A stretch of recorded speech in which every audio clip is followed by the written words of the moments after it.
Hey guys, it's Book of Katherine. So I don't have my makeup on or anything, so I'm going to do the glasses thing. But I have not been able to film as much lately because I am back into my PT thing, and yeah, we're back into the thing of like I'm having a hard time filming as much. But I wanted to give a health update. So, and I know you're seeing me in the car bed and you're probably freaking out. So let me give you a bit of a health update. And so this will be my part 3 of my health update, because I know it's a lot to handle, but we'll do it, and so you can understand, because I don't want you to freak out too much about me being in the car bed, because there are days I'm up and about. Like I know I've shared pictures where I'm upright without the walker. So after the procedure, so let's do a review and find out where things are going.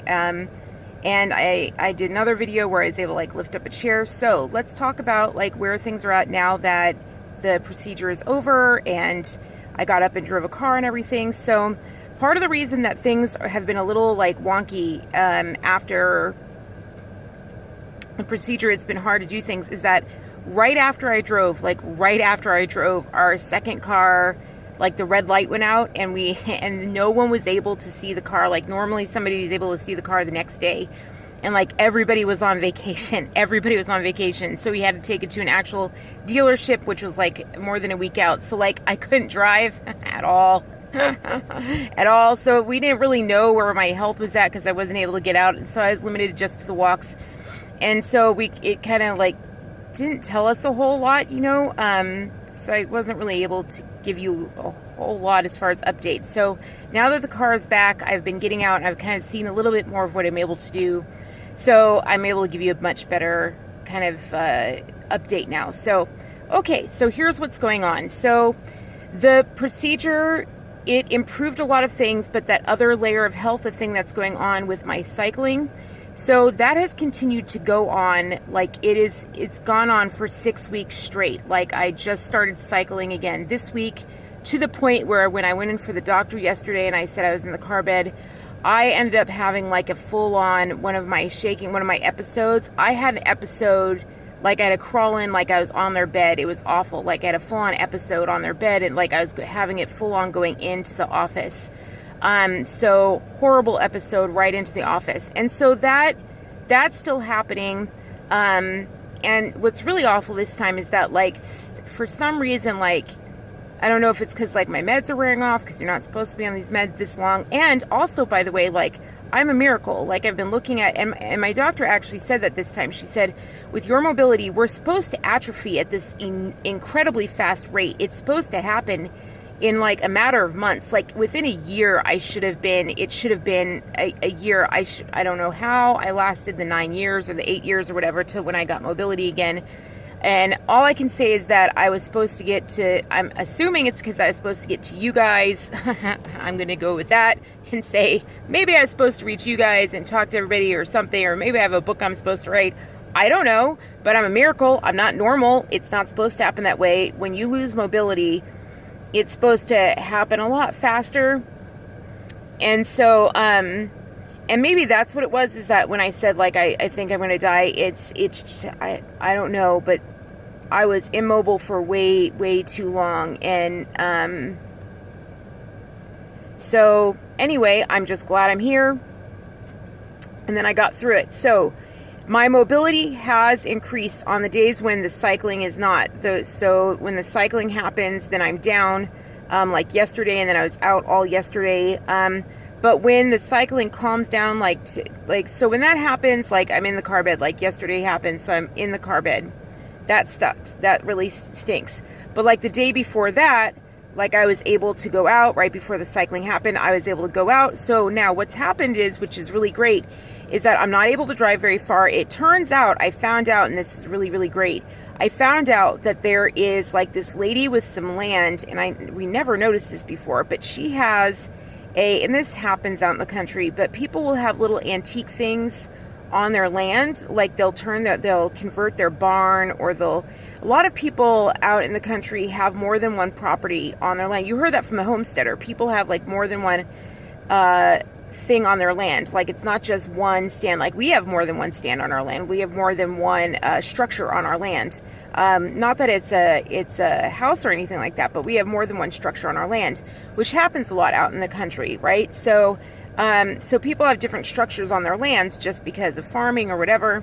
And so they've converted those structures into different things. Well, one of these ladies, she converted one of the structures into this little antique shop, like this little boutique. So what I've been doing, and it's like right across the street from me, right across the street. And so I drive out my long driveway and I turn and I go right into her driveway. And I go right into her boutique shop. And I just go right in, like, and so what I do is that I go there and I just go into her Atlanta antique shop, and then what I do is I push it. Now, maybe to you guys that doesn't seem like much, but for me, like, what it does is it gets me upright and it gets me interacting with the public. And that's actually been difficult, because even though I'm talking with you guys, and even though I talk with my insiders and stuff like that, they're my friends.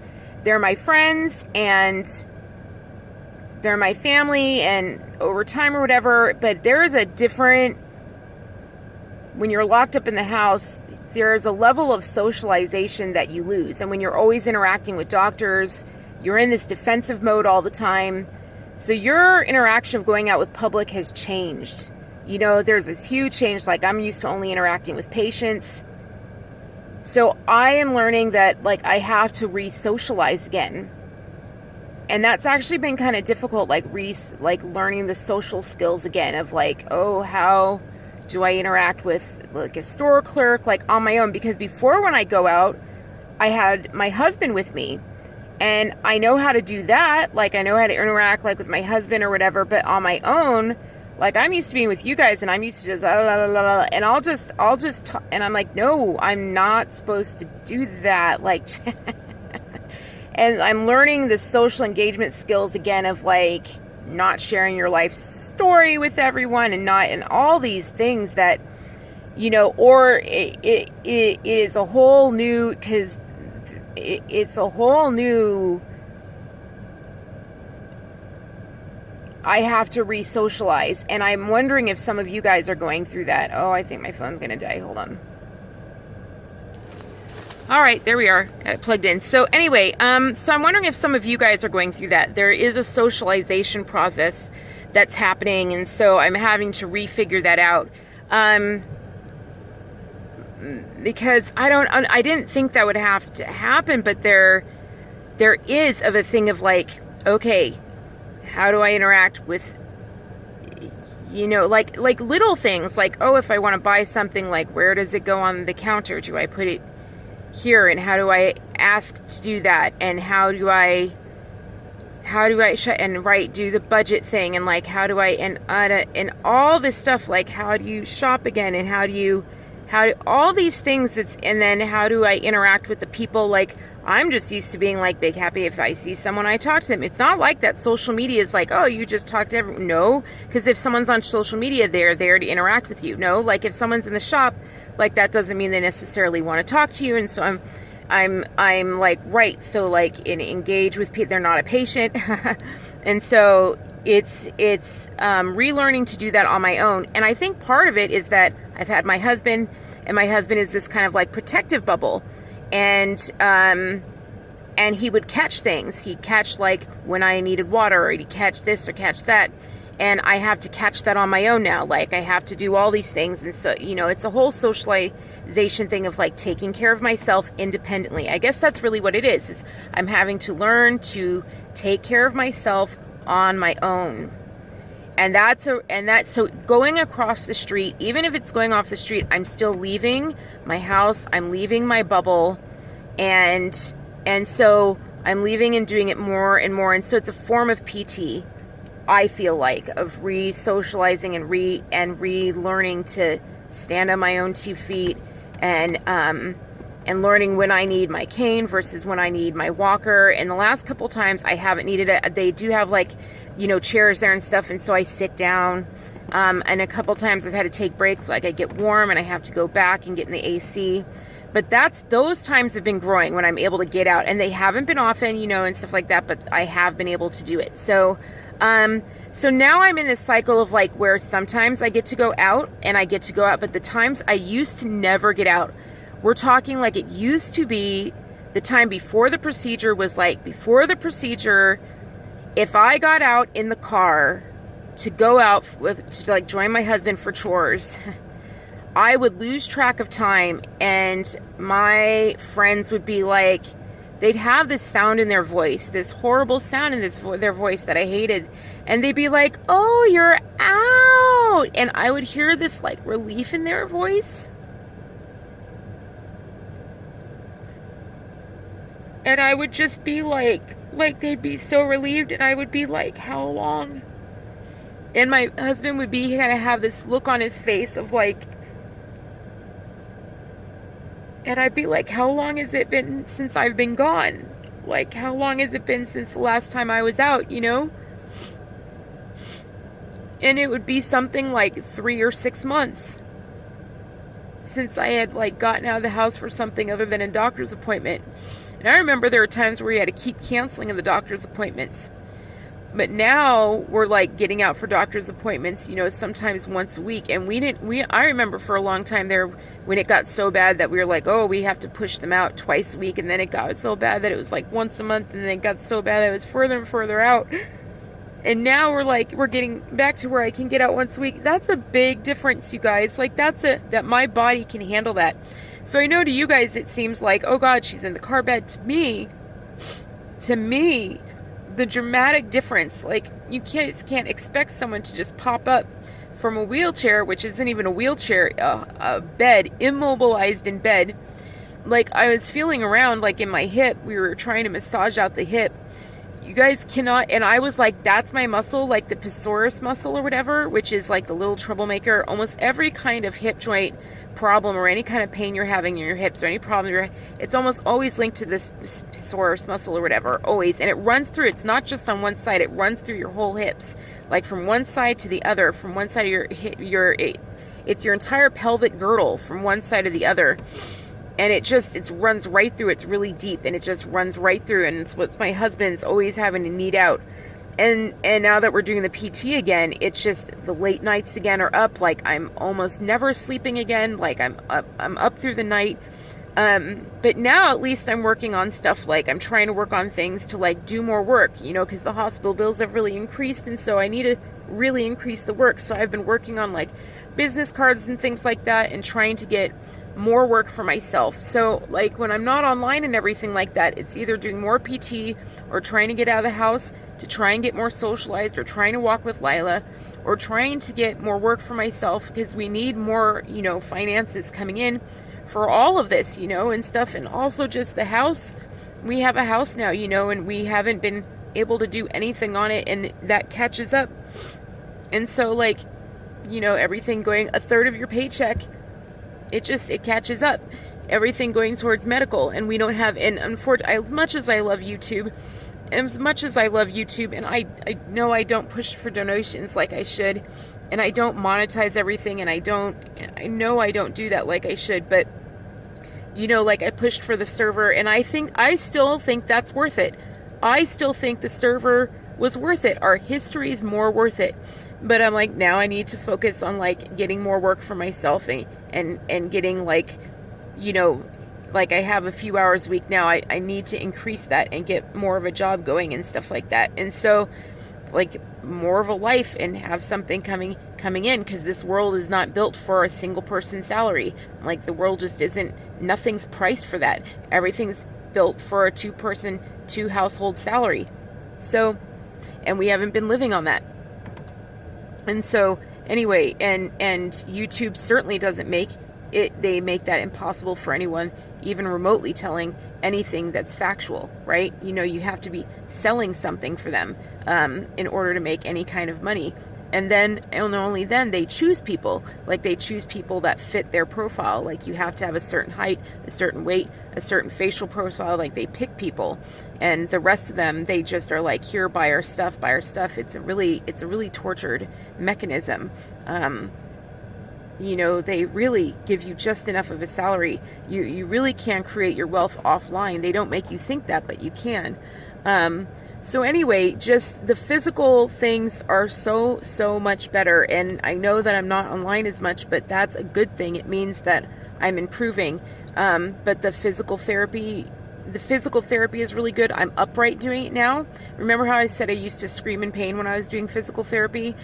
We learned that was because the hips were so bad. So like when I was doing the physical therapy, I was moving those hip joints that hurt so much. So those are x-rayed. So my appointment for that is next week. So we're going to find out what the heck's going on with the hips. Maybe we'll just start with that. And my upper back has been really going, but that makes sense. Once you start fixing the lower, the upper, all the problems in the upper will start adjusting. So what I've been doing is the PT, I've been doing that upright. It's so great. So I get upright, and I've been doing this PT using my handicap bar, and I still have to use my handicap bar to get up. So I don't know, I feel like, and so I do those, so I don't scream in pain when I do the PT. Unfortunately with the PT though, I was like, ooh, this is great. I can do more than, no, like we've actually had to slow down the PT so much that now we're doing it every other day, the 6 reps every other day.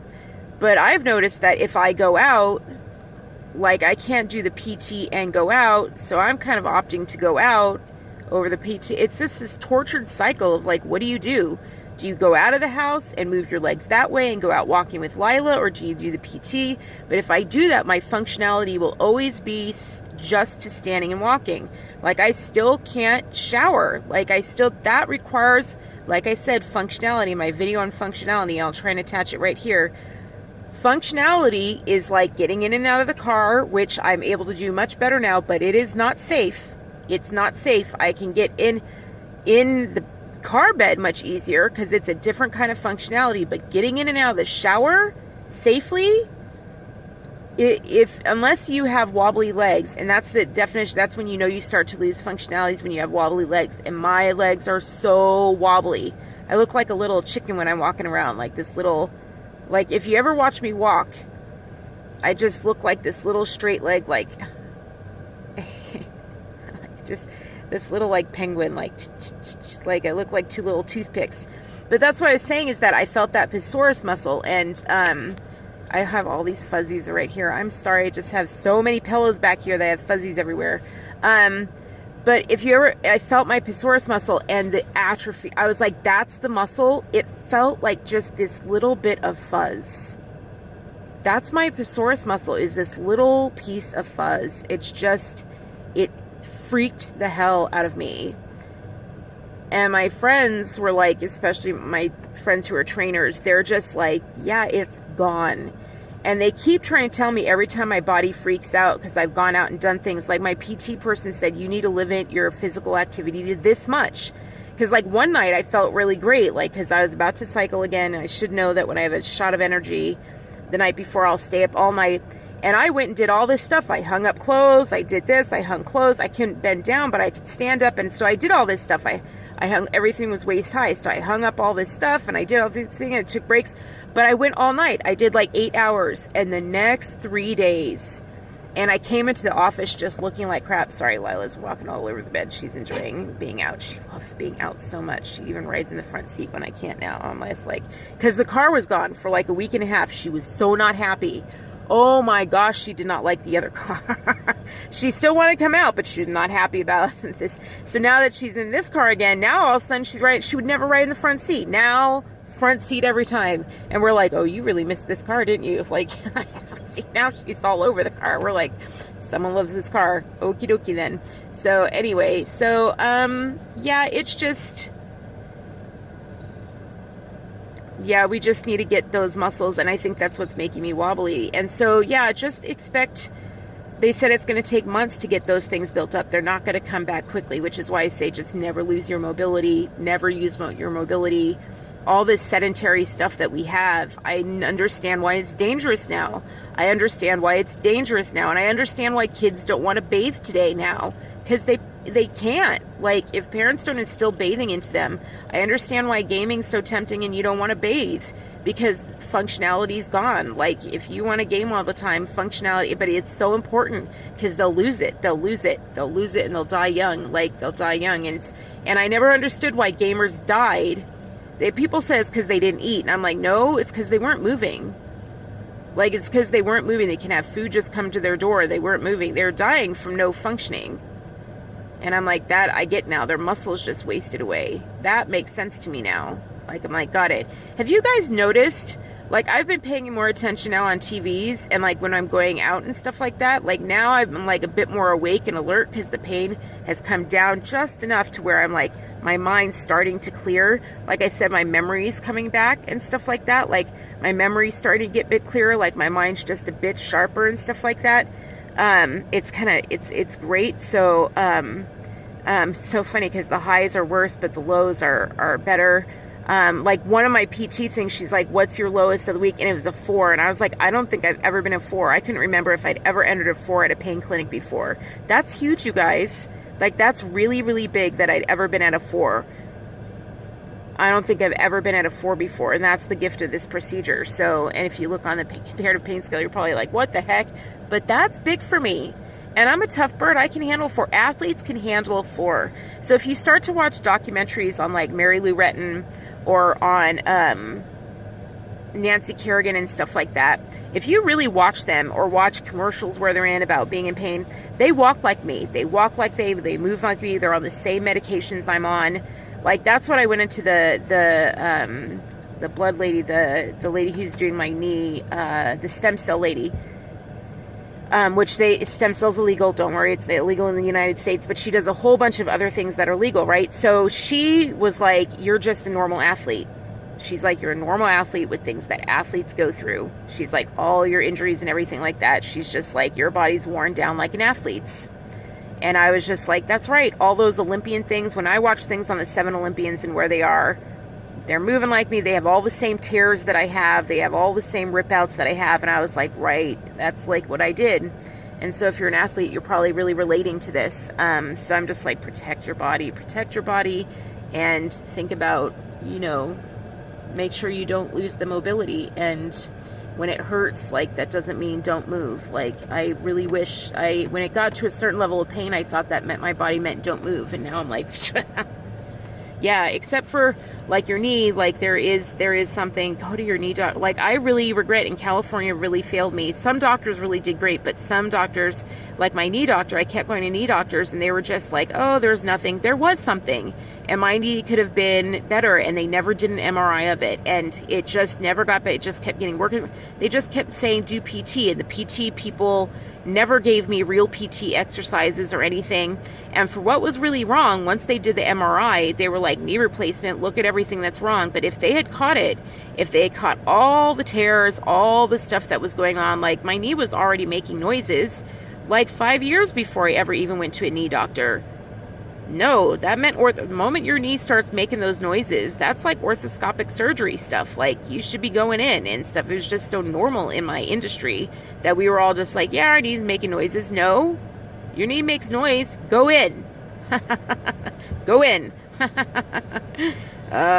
Stupid being young. All right. So anyway, so basically they said it's always like 3 steps forward, 2 steps back. My life has improved greatly because I am able, in my opinion, I'm able to do a lot more. Like, I am able to think more clearly. In my opinion, I may not be able to film more. There may be more bad pain days. It's more like that first month. They think because I've been doing the PT, actually my doctor yesterday had a really great idea. She said, because I'm doing the PT, she thinks it's triggered the cycling again. She said, because I'm moving the hip area, she says that she thinks it's triggered the cycling again. So maybe that provides some insight into that. So maybe we'll find some solutions around that. So we'll find out. So, and one lady said she had like hip surgery and then she had a UTI and it knocked out the hip surgery. Like, the infection spread into the hip joints. And I was just like, yeah, I told you guys, like, I had a lot of UTIs, like lots of UTIs going on. And so I'm wondering if, like, how much that affected my hips and stuff. So we're going to find all that out. and we'll see. But there's no way I'm going to be fully mobile until the hips are found out, until I have these little baby muscles. That's right, my friend was saying, the trainer was saying, you have got to think of your muscles as babies. She literally said, you have muscles like a baby. Like when an infant is born, she's like, your muscles down there are no better. So you can't go around walking around for 8 hours. You're going to pay and set yourself back so far. Because I couldn't do PT for like the next 3 days at all. She's like, you're going to kill yourself. And I was in all of these episodes over and over and over, you know, but you know me, I get so excited and I push, and then I learn my limits, and then I learn how to limit the exercises and everything like that. So look, I may be in a car bed. I'm in a car bed because I've learned that I will push it to the limit where I will get worse. So it's car bed sometimes, it's in the front sometimes. We learn, we flip-flop it, but you have to think of it as a transition period of getting out of the wheelchair. Do you know what I'm saying? Like it's on my way out, you know, but in between, like when you see me silent on Twitter, it's usually because, hey, like I'm either like, I'm off my land. Like I'm either off my land or I'm out of the house, like trying to walk with Lila, or, you know, I'm working on a project, trying to earn a living or something like that. Like, or trying to work on something else. Like there's a life starting to happen.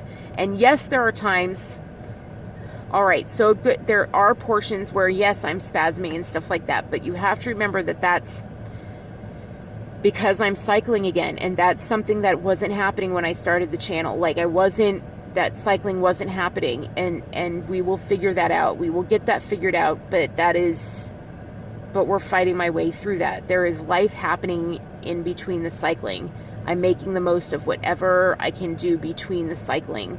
And the point is that between the cycling, I had no life. I was just pinned. It was like being pinned in horrible pain, and then the cycle would come and I would just be like this. You know, now it's not. Now it's this horrible cycle. And then when I'm not the cycle, then I'm up. And I'm actually upright and I'm moving. You know, so now I'm cycling. All right, I'm outside and I'm in a car bed. That wouldn't have happened before. Like I would have been out on my best day in a car bed. So do you see the dramatic, it moves up? So I don't know. I hope that helps a little bit. I hope that helps you out with some understanding about where I've moved on. I'm sorry I can't be all made up, but it is. We're back into the PT cycle and functionality of things like trying to do my makeup and stuff. That has become like just much harder. And so I try to focus into other things like that'll just move things forward, like walking. Like I'm like, all right, try the walking. I'm very focused on my lower functionality now, like, you know, things like that. And so I'm just trying. I've learned a lot about where my greatest weaknesses are. All right, so like right now, I'm about, like my left side is about to go into a thing, and that's fine. That's fine because I know that the good times are better. You know what I mean? Like, and I know it's just worn out. That's fine. And that's you know what I mean? So we're on our way out, and I know the biggest thing is that I know I have the doctors now. Like I didn't have that before. That procedure, the day before that procedure, I finally got the last doctor, and I would say I have the doctors now. And you've never seen me when I had the doctors. I know I have the doctors to get me better now. All right, I'm really going to start going. So I love you guys, and I do not want you to see me that way because that is not me. So, right, like that is the old me. All right, and that is going to be part of my past, and I'm glad that you guys get to see me on the road out of it so that it can help you get out of it as well, right? All right, I love you guys so much, and thank you for being with me on this journey and being so gracious about it. I love you. I'll talk to you soon. Bye.